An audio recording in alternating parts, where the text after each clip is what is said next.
Let's just do this again. Hi everyone, and welcome to the Remain Indoors podcast, where we have both the hosts with their sound on. This is the one project I don't shy away from when I want to complain, because this is the number one place to have a grumble, give hot takes on things, and remain indoors. I'm your host, Richard Spanners Ready, and I'm joined by Matt Two Rumpets. Matt, I'm having one of those days, my friend. I think we both are. And frankly, I'm having one of those weeks because, I'm like now fully vaccinated, right? Yes.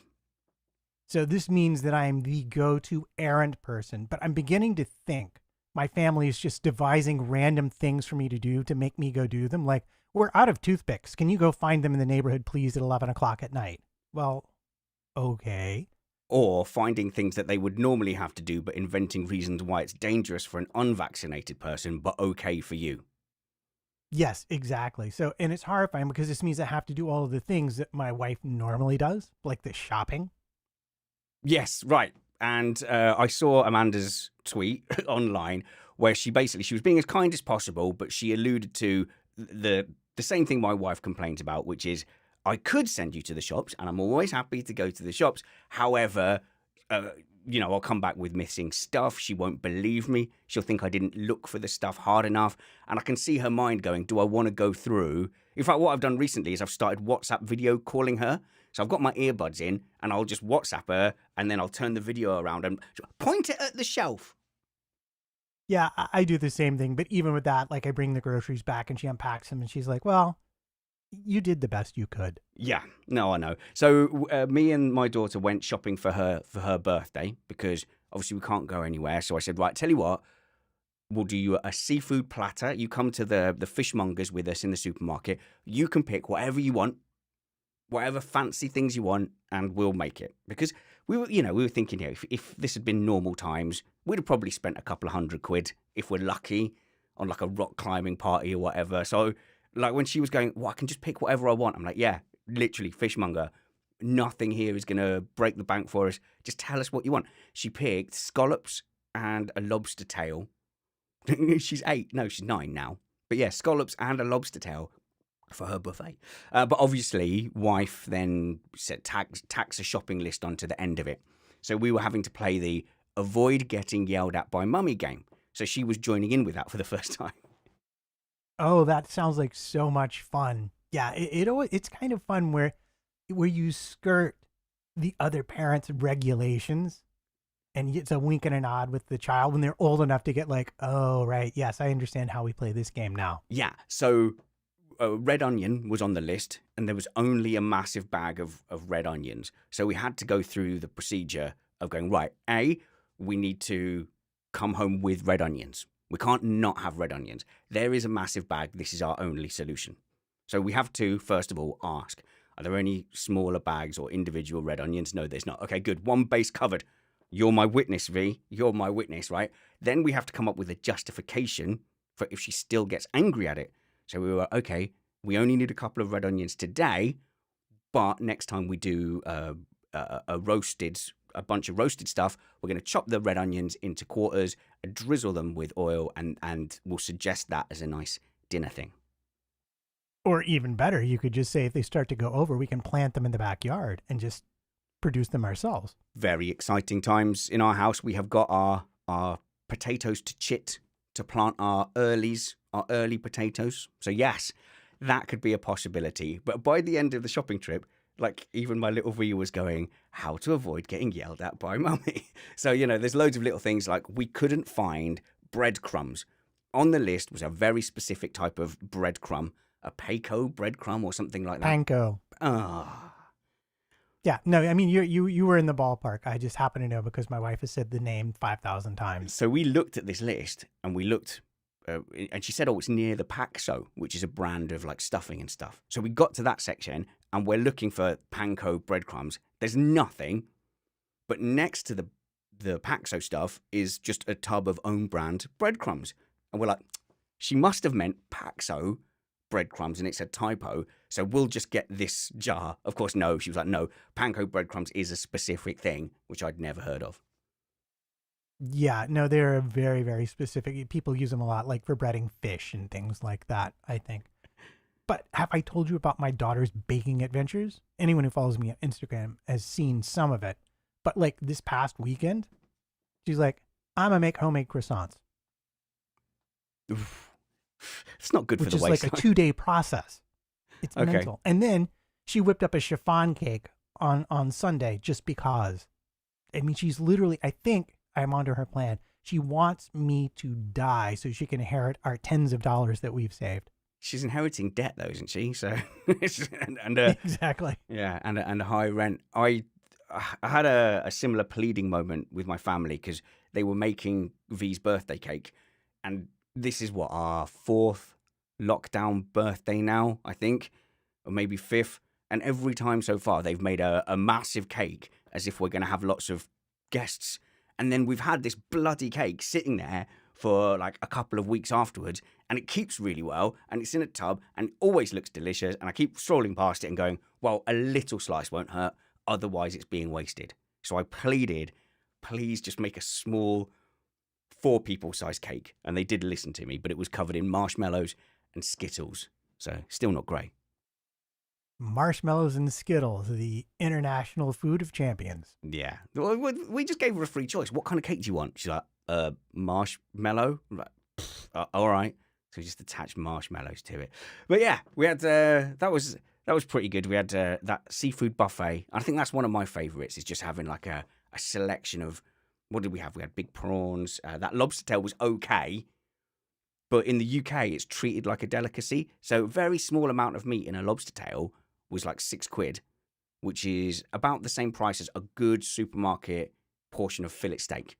But I understand in the US, lobster's not seen like that at all. It's almost like a fast food, like a Nando's.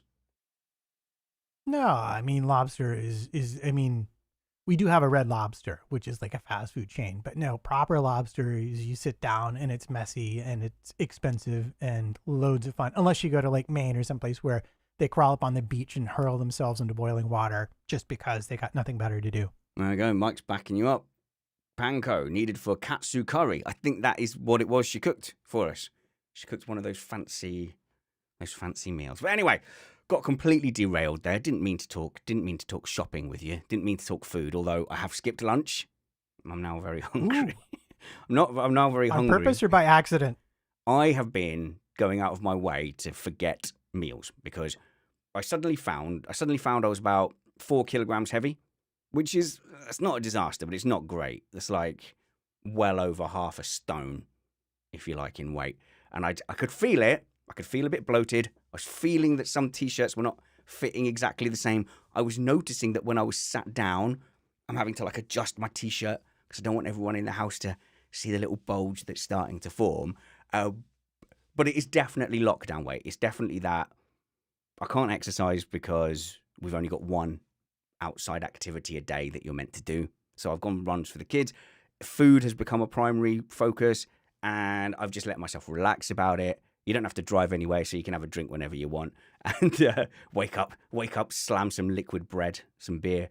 So I wasn't worried. It wasn't like, oh, I'm gorging and I've got this exponential weight growth. It's just that my current lifestyle equals my new weight that I'm at. So I Yeah. panicked 4 kilograms, and all I've really done now is gone, calm down, relax, stop gorging, just make that decision. You know, it's like a decision at a time, isn't it? Like, oh, some crisps. No, a glass of water. There you go. One decision at a time. So now I've halved the damage. So there we go. So now I'm only about 2 kilograms overweight. Well, that's good. Yeah, I found years ago that I just did something over lunch, so I would just have like a Gatorade or one of the energy drinks as I would go play golf during lunchtime because it was less crowded then. And at the end of the summer, I'd lost a stupid amount of weight. And I was like, oh, well, this seems like a thing. And I just generally continued that. Although, again, the daughter's baking habits make it more and more difficult because then we have croissants in the morning. We have leftover rolls from the night before for breakfast for a couple of days. So it gets to be more challenging in this environment. I cannot believe they limit your outdoors time Yeah. because My understanding is that outdoors is one of the safest places you can be that's not your house. Yep. But nothing about what you're doing over there is making a lot of sense to me right now. To be fair, a lot of what they're doing here too doesn't make a lot of sense to me. Yes. So it feels like our rules are made by committee, and there's a bunch of committees with different stakeholders and different opinions, like people who are pushing to have schools open for jobs. So certain sectors, restaurant sector, housing sector, because a lot of the recent budget was based around building and selling houses. So they've obviously got a lot of interest groups with a lot of pressure, and then they have a committee, and then I guess weigh off and balance off which concessions are going to be made to which departments. So yeah, but we've got really kind of random rules almost. So yes, we're going to go from limited to literally leaving your house once a day to on Monday, all schools completely opening up. Yeah, it's I'm not going to hide from the fact that I think that that's a poor decision. I think we talked about it with Dr. Andrew last week. We may have, but I'm just thinking of article, and I want to say it was Science Digest I read about a particular study that has been used to say that, you know, it's safe to reopen schools. It came from Sweden, but it turns out that you know what p-hacking is, right? Sure. Where you search around and you find the results that give you statistically significant results. Well, this is like the opposite. They actually searched around and didn't follow some pretty standard norms to give them null results. Like there's no difference, but actually there was like a big difference. Like I want to say 68% increase in mortality year over year. Yeah, look, I didn't. Not good. Yeah, I know, and we've sort of flogged this to death last week. That wasn't the angle I was going for when I brought this up. So sorry to head off down that path. But I will say the far right. I don't know if it's the same for you, but whenever you see far right groups, they're obsessed with Sweden. Like everything they say is, but in Sweden they exclude minorities and they have more money. Do you know what I mean? Like every argument seems to go back to Sweden. So my instinct is whenever I hear, but a study in Sweden says, my filter really ramps up. Yeah, no, and in this case, you would have been absolutely correct because the study was fatally compromised by the person who did it, not following standard procedure when they evaluated the data. So I don't know. So I don't know why Sweden is the focus. If someone could tell me why Sweden is the focus for that line of thinking that is anti-vax, anti-lockdown, anti-including anyone, anti-acknowledging anyone outside of your country exists, I'd love to know. If you would like to know, I can share my theory, which is that of all the European nations, Sweden decided to go for the quote-unquote herd immunity or community immunity. So they didn't institute any strong measures to prevent the spread of the disease.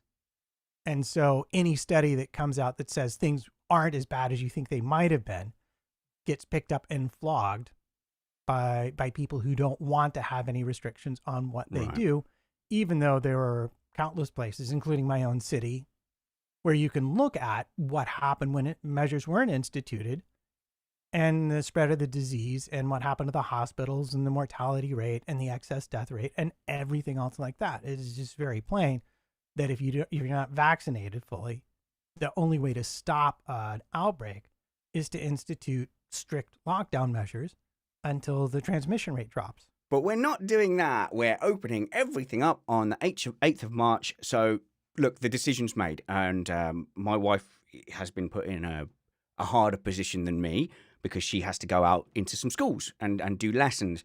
And so she made the decision just to be as careful as possible and to go with it. First time round, first lockdown, when we weren't locking down, when we definitely should have done. We absolutely 100% should have locked down much earlier than we did last year. We had to make the decision to cut back, lose money, lose business, to do the right thing.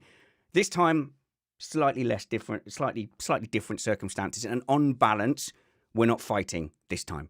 We also took our kids out of school earlier than the schools closed as well. And we were on the verge of doing that in September. And we were on the verge of doing that before they decided to close the schools and not open them after Christmas. This time we're going with it. You just have to weigh it up as a parent and as a human. You have to balance it, and we're going with it. So we've decided wife has to go into school, she's got to teach, and the kids are going into school, and my son, who goes to a middle school at age 10, has to wear face coverings in his place of education, even sat at his desk. So basically all day. I feel a tremendous guilt about putting my son into that scenario. I was leaning 50-50, but you can only fight and go against the tide so much. Does that make sense? No, I understand what you're saying, and at a certain point, you can't really hold out against the entire weight of society, no matter how many novels have been written about people who have done that. As far as the face covering goes, yeah, I mean, I'm seeing people suggesting double masking, to be honest, if you're indoors for any length of time with other people, which is even less comfortable, but I think safer overall. Yeah. Well, me, I don't care. I'm sitting with a face covering. I've got some nice Missed Apex ones still available. MissedApexPodcast.com/buy stuff. But I don't know. I just felt really guilty for making my 10-year-old do it because everywhere else in the country, primary school age kids would not have to. Our school is having a particular policy that because there's a mix of primary and secondary, they're going to have to do it. And some of the staff intermingle. So we had a word with him. And I've told him if he feels uncomfortable, we'll pull him out of school. And he went, so you're telling me that I can deliberately skive off school? I'm like, no, unfortunately for you, son, I actually trust you to tell me whether that's a real problem and not just say it in order to bunk off. But I'm sure there'll be lots of kids trying to pull that card. Well, and I'm sure there are kids who are immunocompromised or whose parents are immunocompromised who will still need to attend remotely, even though the schools are open. So I would expect that just means that he doesn't get to see his friends and hang out with them at recess outside, and he still has to do all the same work at home with the screen in front of him. So decision aside, whether it's a good decision or not, there's positives because, yes, they're desperate to see their friends again. They're absolutely desperate. And they're sick to death of mummy and daddy being the teacher, the TA, the chef, everything. So it suddenly occurred to me, though, that when they go to school, this actual Monday coming up now, they will go to school at 9 o'clock and the house will be nearly entirely empty between 9 and 3 o'clock because wife's working most of the time in the shed. And I just realized it's going to be the first like period of time I could acceptably call a time off this year. And I just had a wonderful, glorious moment of relief wash over me because 2 months of homeschool, cooking every meal, only having one parent at any one time so that we can both do our work, being occupied, having some kind of work going on every single day. It's really, really taken a toll. Like I'm absolutely spent. I'm exhausted. And when I realized that Monday could be just a day sat in the bath, I had a little, not a tear, but like a little... Yeah, well, you have been very, very busy. You've been at work on multiple projects, pushing very, very hard. I know my wife is in the same boat. She's like, I cannot wait for us to be able to leave our apartment overnight, just like to get out of here for a little bit, because even if you take your day off, there's still that you still get your mail, the bills are still there, all the daily reminders of things you're supposed to be doing are still there. But once you can actually go to a separate place, then all that recedes and you can actually really relax for a little bit and almost kind of sort of forget about it, maybe. I'd settle for everyone else going to a different place, which I will have on Monday. The children will go to school. I've got quite a busy day on Sunday, so I do the radio show in the morning, and then we've got Missed Apex in the evening. And it might not seem like much because I've had jobs that are hard. I've done labouring, done truck driving, worked in a factory. Army was quite hard as well. On the face of it, a 2-hour show and a 1-hour show, strict 1-hour show, shouldn't really be that much of an issue. But I'm discovering something my wife and you have known for a long time, which is that the performance element, it takes a significant emotional toll. And I had absolutely no idea. Like, I would have mocked you for saying that this time 4 years ago. But to do 2 shows like that, especially spread out over the day, and then obviously there's prep and editing and all that kind of stuff, it is so unbelievably emotionally draining. Like, I wouldn't have believed you. Yeah, well, this is one of the things about performing, and particularly like at a professional level, which you are now doing, is that it takes a lot of work and preparation outside of whatever event you are doing.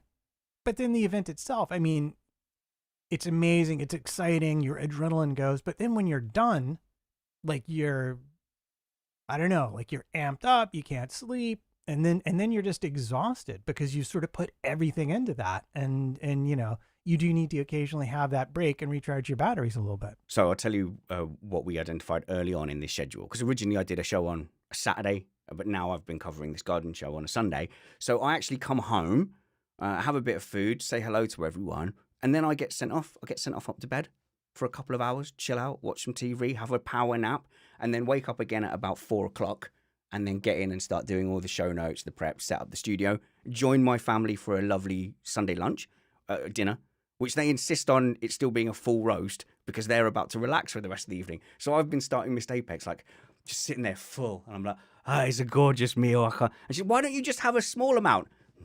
It's not how that works. So I start the show, No. inevitably as well. Like, she's like, do you want a glass of wine with that? You know I want a glass of wine with that. Why are you offering me a glass of wine? We should at least start Missed Apex sober.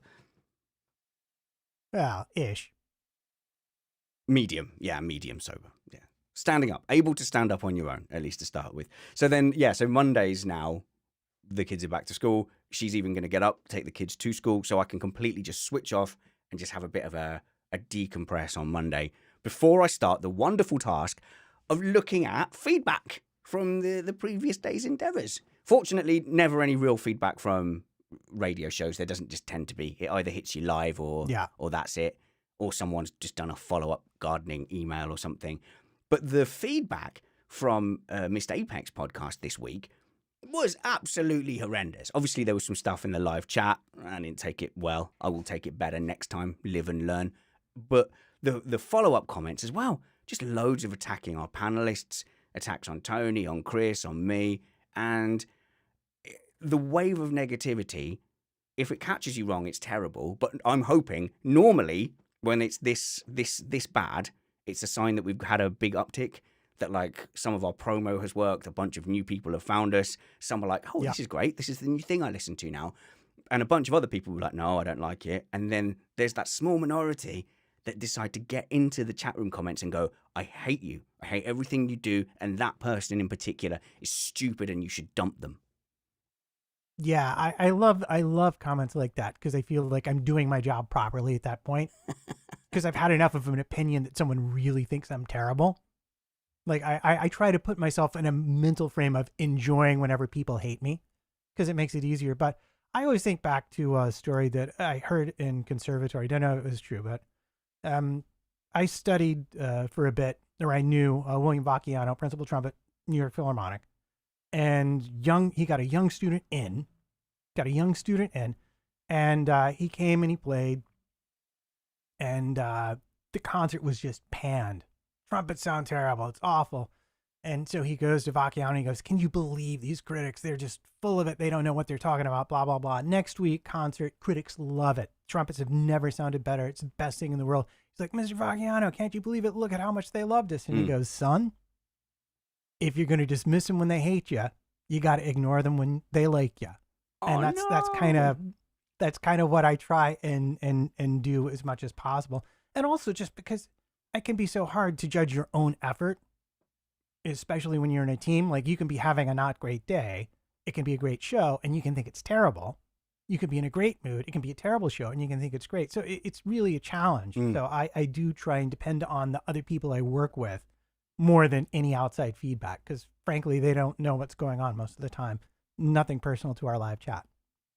This is an interesting comment from Dejotma. Is it true that you'd rather have negative opinions than no opinions at all about your content? It's a really good question. I think the bottom line is you've just got to deal with it. And it's just a case of suck it up, buttercup. That is, unfortunately, part of being any kind of public person or doing anything in media. You now have to just accept that people will come on social media, will insult you in the comments. And in fact, the better you do, the more people are going to insult you. So you've got to find a way to separate that. And it's a challenge. I'm way better at it now. I could never have handled the volume of abuse we get now over all mediums straight away. So I could not have handled that 3 years ago. It would have floored me. I'd have quit.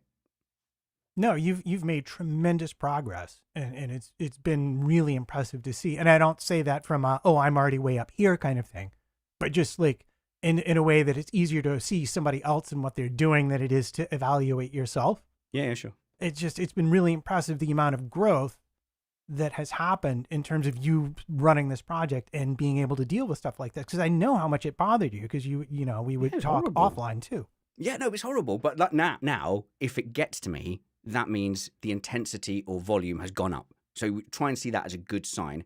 This week it did get to me. Also, we've got, the Slack group and stuff, and we've got a core of community that can say, and that would say, hey, that show was a bit off.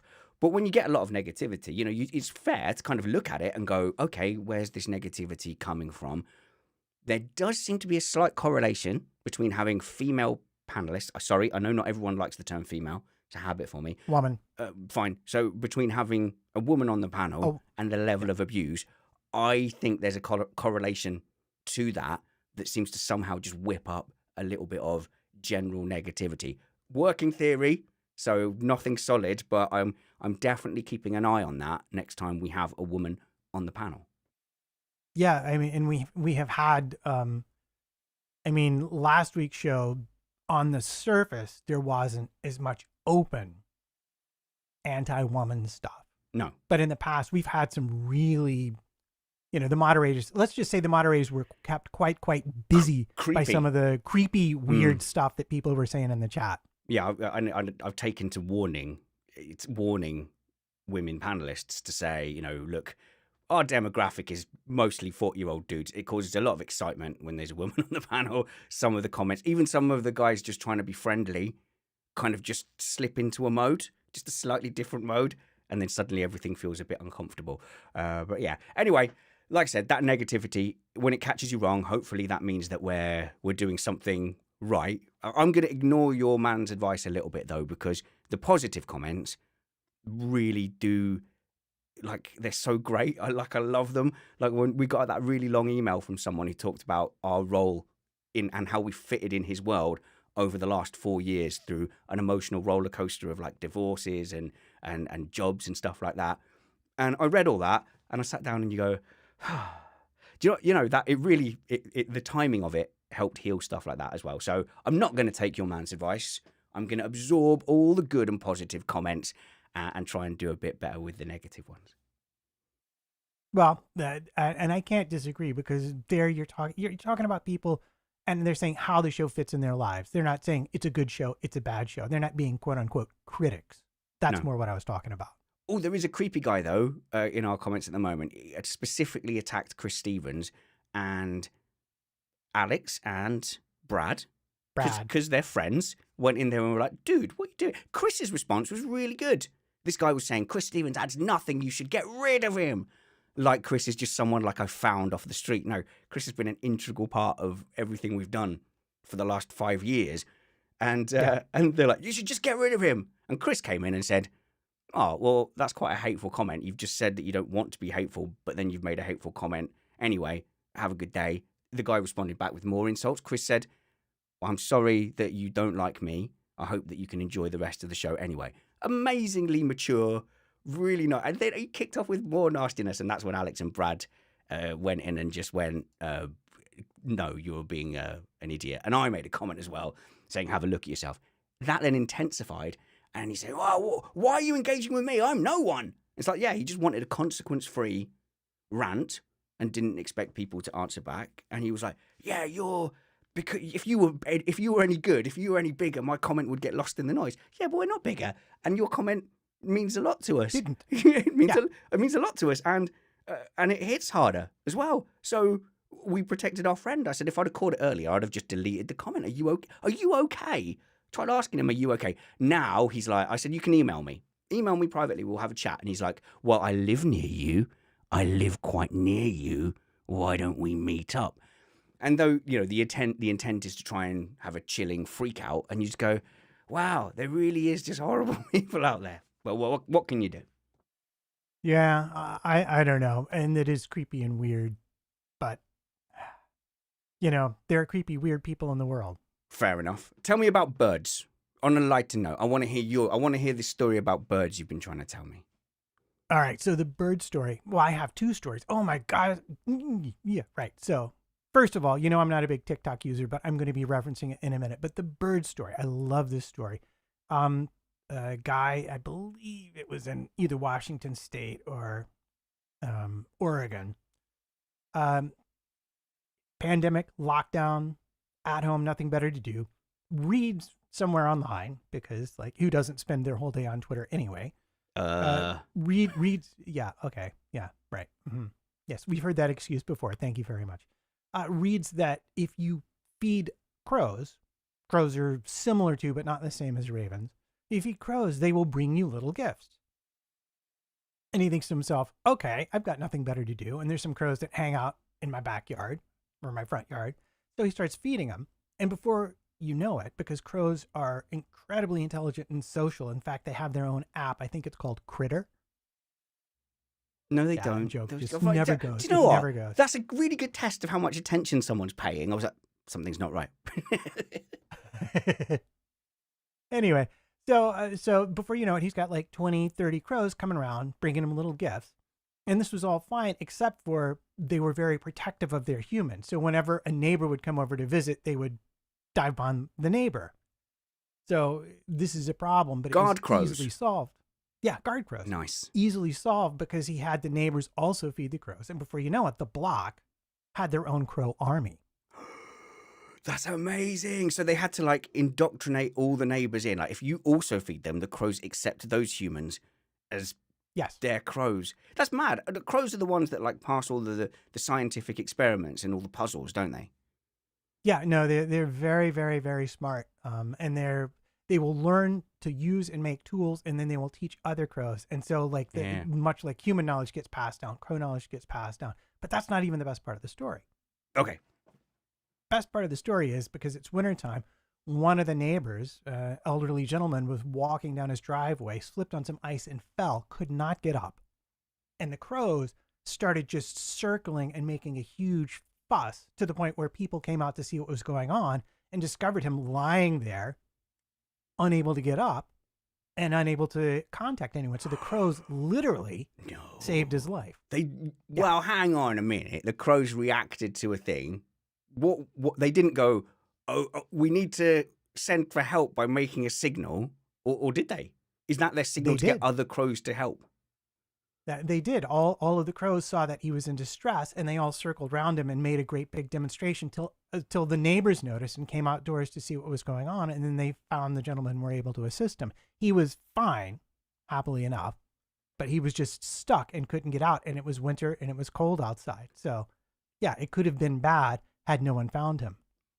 Yeah, this creeps me out, but it's sort of believable. I've got a skeptical hat on with this story. Like, is it really as it was told? But like crows, if there is a small well with food, but they can't reach it, they will then go and get a stone and put a stone in to raise the water level up until they can reach the food.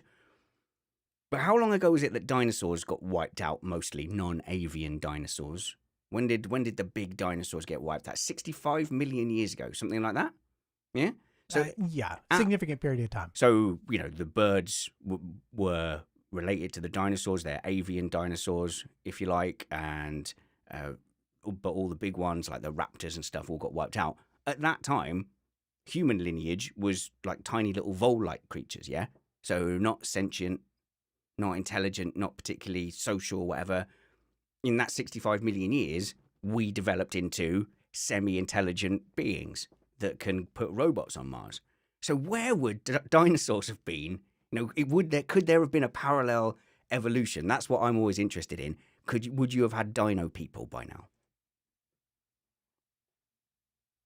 Oh, you mean intelligence-wise? Yeah. For this, I don't know. It's an interesting thing. On land, I think you run into some physics constraints with energy consumption, brain size, and total mass. I know certainly overall in terms of how big you can get, there are very specific biological constraints that you cannot pass Mm. on land. You can obviously get much bigger in water because gravity is Yeah, but there less was of big. an There was issue. big dinosaurs, wasn't there? That's not Yeah, an issue, and I think they mostly, the bigger ones had tinier brains right? because brain size, your brain uses so many more calories than any other part of your body. Mm. And so I think there may be some systemic constraints in place. I don't know them, and this is more conjecture. So you're saying on my no, behalf. no dino astronauts is where you're betting. I think your small, I think your human-sized dinosaurs, quite possibly yes, but I think your massive, vegetarian blue whale-sized dinosaurs probably not so much. Speaking of intelligent things, Hang on, I've got a correct LG in the chat who says humans and dinosaurs didn't walk the Earth at the same time. They did, he didn't say that. He didn't.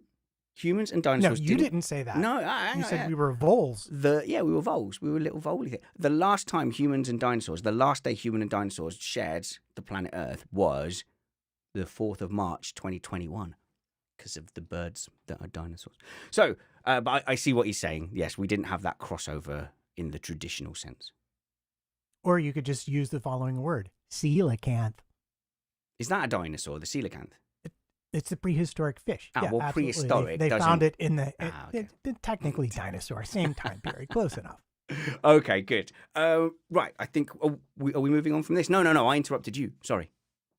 Right. Well, so I have, in terms of random things we saw on Twitter, someone, and I don't have an article for it, so this is just entirely spurious gossip as far as we're concerned, said that a cephalopod, think octopus, who were rumored to be quite intelligent, actually passed an entry exam for school that is given to children. There was no link, so I'm not sure how true it is. But considering they would regularly sneak out of their aquarium tanks, cross the street, and kill sharks for fun, I wouldn't entirely disbelieve they were capable of something like that. But the story I really wanted to tell is the TikTok story. And it's because I don't know the end to it yet. But video on TikTok, someone found cold air coming in through their mirror in their bathroom. And then it ends. And then the second one, they take the mirror off and they look inside and it's just big. You can see electrics, obviously a hole in the wall. Mm-hmm. And then they stick their camera through. There's an entire other room behind their apartment. A rented apartment. A rented apartment. No. The third one, they climb into it. And then no updates. No updates. And just right before we started the show, my wife was like, "Oh my gosh, there's an update. There's an update." So I'm dying to find out what the rest of this story was now. Oh, that's a half story. So this sounds like a deliberate thing to start with. So he's like, there's either some big joke coming up or it's a revelation that his landlord had like a secret room where they were spying on them or something like that. Yeah, well, I think this might be one of these bigger residential buildings because there were loads of neighbors over assisting, all saying, "I'm not sure you should go in there." And she was like, "I'm going in." I'm going in. Yeah, that sounds was the end of it. So You've now been I baited. can't wait to get to the end of the show and find out what happened next. You've been baited, I think, there. So the octopus passing the test, I'm assuming we're talking about like preschool or nursery school. I'm assuming Probably. that there's no language element to it. So we're not asking the octopuses to speak or to write and communicate. But if it's simply problem solving, like a puzzle, I can totally imagine that you could have a IQ equivalent logic puzzle to set to an octopus and that they do quite well. Yeah, no, I suspect it was something like that. Like I said, unfortunately, there was no article attached, so I couldn't go read the details. But hey ho. And also, like, there's quite a variation, I'm sure, of like you've got like really intelligent octopuses, and then you've got octopuses like think of the most stupid human you know. So in my case, it's Derek. So there's a Derek octopus, and then there's a really smart octopus as well. But octopuses, octopuses are limited ultimately, I guess, that they can't make fire. So that will ultimately slow their civilization down. Doesn't matter how many brains they've got, Van Gene. Doesn't matter. They can't light any wood to make fire. There's not going to be any octopus cars. There's not going to be any internal octopus engine. There's not going to be an octopus F1 champion, no matter how woke we get. There we go. Well, as far as we know, As far the as ocean we is know. a big place. What's the time? Oh, 43 minutes. God, this is flooded by. This has just been therapy today. I've just been like cathartic, like just going, rough weekend, rough start to the week, but it's all right. Remain indoors. People won't judge me. Let me finish by telling you the wrong lesson we learned. We learned a bad lesson as a family with hoverboards. So I wanted to kick off the hoverboards. We can talk electric, personal, automation, and automotive today or another day. But let me tell you briefly what happened. At Christmas, their big present, and I thought this was high risk because I didn't know what to do, was these Segways. Have you seen them? It's just you put your 2 feet on them and they automatically keep you in an upright position. And if you lean forward on them, they move forward. If you lean on them backwards, they go backwards. Bit of a risk. Yes. Didn't know anything about these. Most people I spoke to said, don't get them for your kids because they will get bored of them within a couple of days. Or they'll have it for like a couple of weeks and then they'll get bored. It's a bit of a waste of money. And I thought, how can that be? They look like the most incredible, exciting future modes of transport. There is no way the children will get bored. And I went for it. Done. Went for it. I was right. They did not get bored. They are amazing. We've been on them nearly every day for the past 2 months. They are the future of personal travel. There is a learning curve. So before I let them go out, we put helmets on and we practiced in the living room just to practice getting on and off it. And once you stop overthinking it, you can totally get on. To start with, you put your foot on, and then as you try to transfer your weight with your second foot, you're a bit hesitant. So you've got a period of time where you've got your foot in the air, and then the other foot is pressing it either forward or backwards. And hilariously, it slips either forwards or backwards away from you, and you fall on your big dad butt. That happened to me, much to the delight of the children. I did not get the go-kart attachment yet, although apparently they're only about 30 quid each. But yeah, we've been up and running. We're on a fancy private estate here. It doesn't make it any posher, but we've also got like a massive car park office complex that's not in use during the weekends, and we've had an absolute blast. Best parent buy ever. Wow, that's impressive. Although when you said living room, all I could imagine was you falling backwards off one of those things and it shooting straight into window, mirror, art on the wall. That is a risk, okay? And my boy, who pushes everything to the extreme, this thing goes. The one I got him, I think goes about 12 miles an hour. I might be exaggerating, but it's quick. And he has flown off it, and it's gone and flown it off into a neighbor's fence. Didn't cause any damage, but wow, that was a big boom.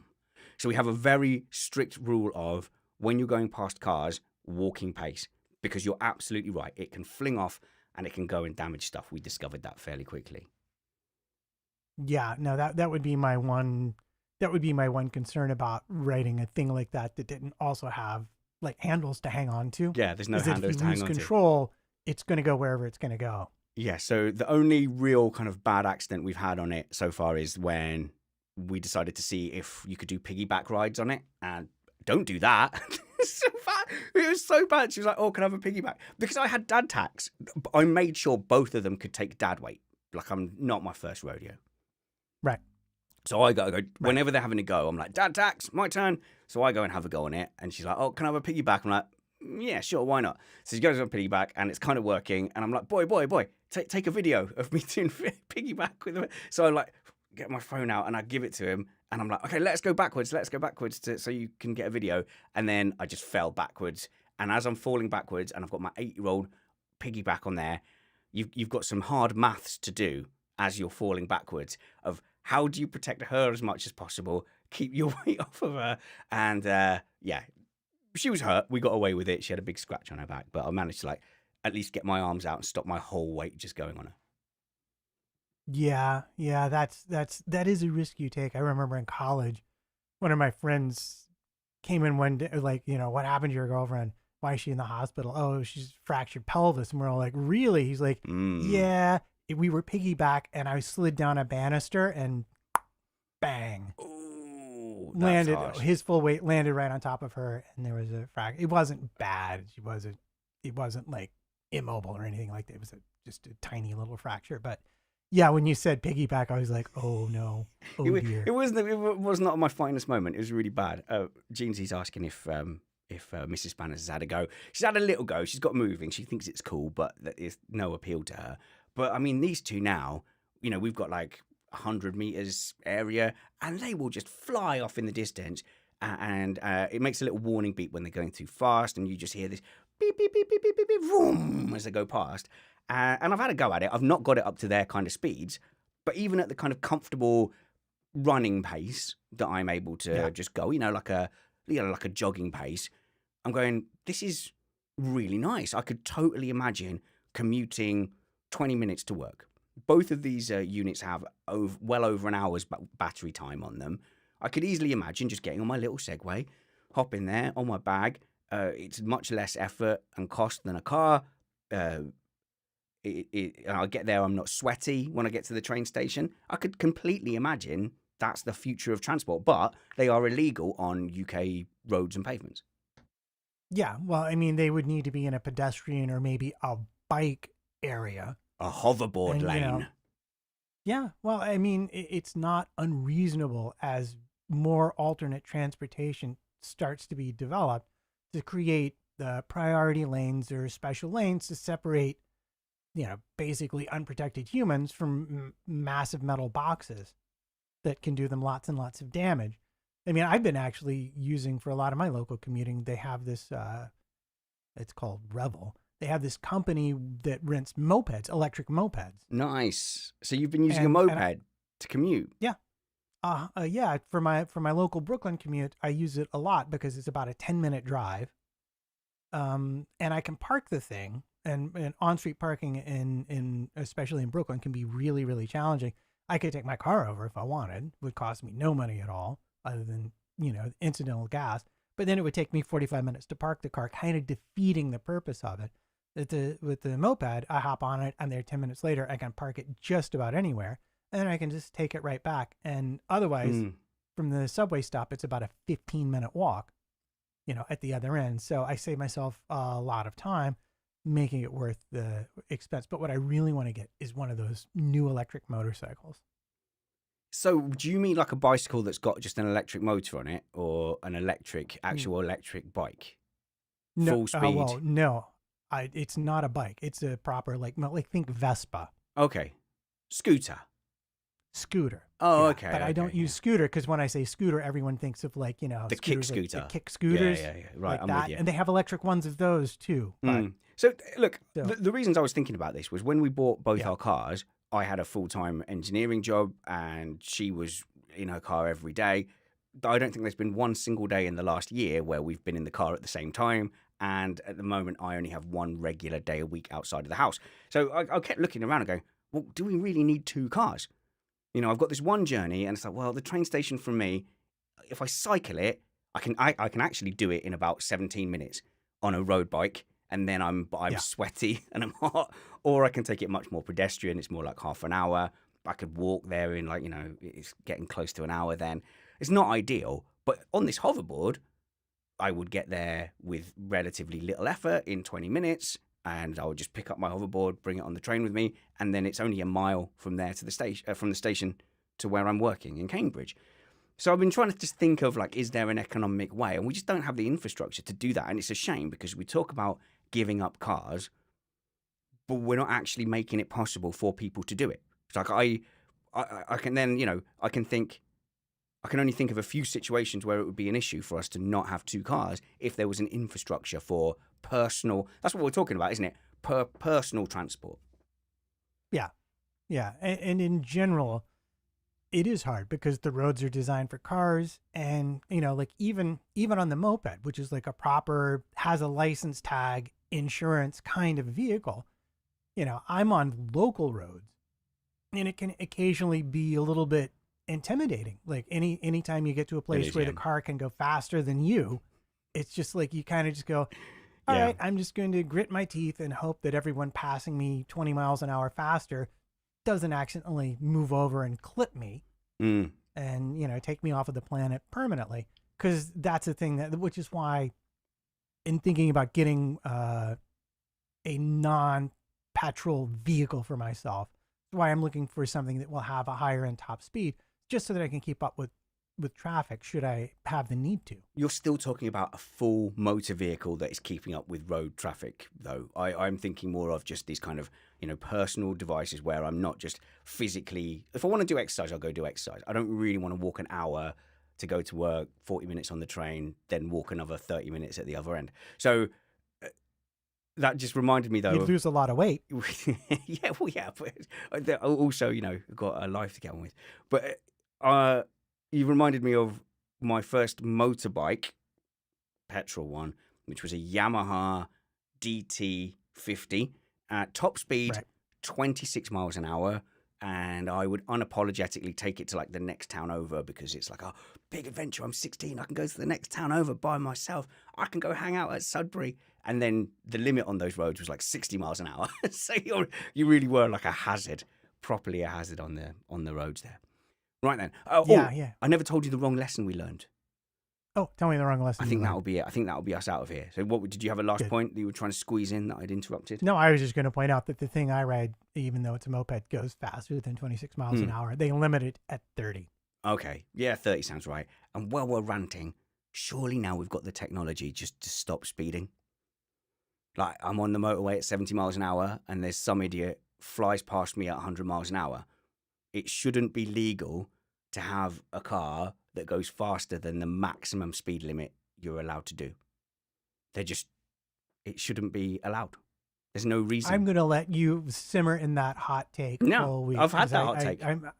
What's the argument? I'm awaiting. What's the argument? the What is the comment. justification for having a car that can go at a speed that is illegal and deemed dangerous? There's no justification for it at all. It's just an ego boost. It is, I would say in many cases, machismo. And you're not my mate. I'm sorry. If you're going around at 100 miles an hour, screaming past families, sticking to the speed limit, we're not friends. Not really. Well, what I was going to say is that not every place has the same speed limit. Which Oh, would be right, the but in simplest England, justification. In the UK, yeah, it's all right. You want to do that niche case where you go, all right, if you want to go to Germany No. where there's like 2 roads with no speed limit. Like Brad, who regularly commuted there for racing. I'm just saying that some people really do take their cars all over the place and might have need to go faster than your national speed limit. And here in the United States, we don't have a national speed limit. It varies from place to place to place, including unlimited and on certain roads. So, like I understand what you were saying, but I think you need to look at a different technology if you wish to rein in the people who are speeding by that Fine much. then. I am happy for there to be enforced limiters where when you're in the UK, the limiter has to be on. If you get caught without that limiter on, that's a very, very serious offence. And then you can go to a mechanic and get it disabled for... All I'm saying is there is absolutely no reason to have that capability on road cars regularly. And there's some people there saying speed doesn't kill. I'm so sorry. It's just nonsense. You can avoid much more trouble going less fast. Actually, hate to say it, physics 100% disagrees with you. No, it doesn't. You can just go back and look at the statistics when the United States went from having 65 or 75 mile an hour speed limits to 55 mile an hour. I believe it was around somewhere between 74 and 76, Jimmy Carter energy crisis. You can look at the mortality statistics and see how many fewer people die, because it's just a simple matter of the faster you're going, the more momentum you have, the more energy that you have to deal with in the event of suddenly coming to a halt. That sounds like you're agreeing with me. Yeah, I am. Speed absolutely kills. Oh, right. It's Sorry. loads of Right. fun, I thought you and were I disagreeing. love it. Okay. Yeah. And I would hate to be restricted in my driving as fast as I feel comfortable in safe environments. But by the same token, you can't argue the faster you're going, the more the risk. I think, it would be a technological challenge. Some interesting comments, actually, in the chat room. Isle of Man has no limits outside towns. Did not know that at all. Geofencing, people are talking about. Most alerts to say when you're breaking the speed limit. I think a lot of cars have that now as well. But I'll hear the case. spannersready@gmail.com. Tell me why it's okay for you to be able to go 100 miles an hour, on a UK motorway. I can't, it's just, to me, it's just absolutely puerile and ridiculous. But boils my blood. That's my hot take. your take is hot. I will give you one thing to consider. Single biggest factor in how fast people drive on that road. A lot of it comes down to road design and not much else. Comment here, speed doesn't kill people, rubbish drivers do. All things being equal, at 70 miles an hour, that same rubbish driver is more likely to survive than a rubbish driver at 100. A good driver still less likely to have an accident at 70 than they are at 100. So yes, whilst driver skill does come into it, I'm not seeing the justification. I'm really, really not. Right, that's taken up all the time. I'm going to have to tell you the wrong lesson next week, I think, because we're already an hour in. We learned a very... Cliffhanger! Basically, we did bad things on the hoverboard and we were exponentially rewarded for it. The universe just taught us the wrong lesson. We're going to get out of here, guys. Thank you very much. Hey, look, if you disagree with me, I'm absolutely fine with that. In the comments, just disagree with the thing, not the person, in the YouTube comments, or email me spannersready@gmail.com. Do not mind that at all. And often, I'll say something stupid on a podcast. Someone will tell me why I'm wrong, and I'll come round. It's just the spirit and the way of things. I've enjoyed my time here on Remain Indoors. We will see you next Thursday. Are we going to get Jeansy on? Are we? Be safe. Maybe. Have fun. Work hard. Be kind. Remain indoors. Said that mostly.